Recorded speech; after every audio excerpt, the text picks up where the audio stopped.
সপ্তম শ্রেণীর ছাত্র রবিউলের এ সময় বন্ধুদের সাথে দৌড়ঝাঁপ করার কথা ছিল, কিন্তু দীর্ঘ ৮ মাস ধরে হাসপাতালের বারান্দায় এভাবে খুঁড়িয়ে খুঁড়িয়ে হাঁটতে হচ্ছে তাকে।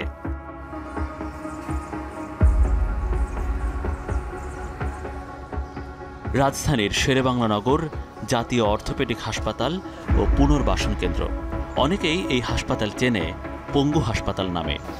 এগুলো সবই আরো উপর দিয়ে আছে 2 পায়ে। এই হাসপাতালে শুধু রবিউল নন, তার মতো আরো অনেক শিশুই ভর্তি হয়ে আছেন এখানে। কারো পায়ে গুলির চিহ্ন, কেউ চোখ হারিয়েছে সারা জীবনের জন্য।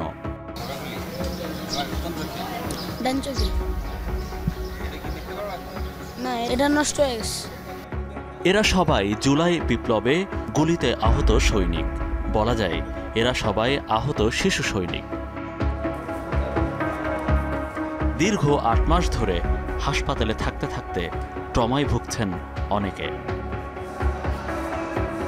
একসময়ের দুরন্ত ফুটবলার রবিউলও আর কোনোদিন ফুটবলে লাথি দিতে পারবে না। আর কি বাইরে গেছিলাম আর কি বড় ভাইদের সাথে, তখন ওই জায়গায় ওই যে মিছিল যখন দৌড় দিছে সবাই, তখন আমি দৌড় দেওয়ার টাইমে আমার গুলি লাগছে। না, অরিজিনাল গুলি লাগছে।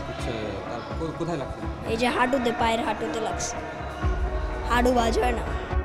একমাত্র ছেলের এমন পঙ্গুত্ব জীবন মেনে নিতে পারছেন না মা মাহমুদা বেগম। বিশ্বাস তো অবশ্যই চাই যে আর যেন কোনো সন্তানের মা স্কুল যাতে না খালি হয়, সেটা আমি চাই, বিশ্বাস চাই যেন কোনো সরকার এসে যেন এরকম কোনো মায়ের সন্তান যেন না হারানো হয়।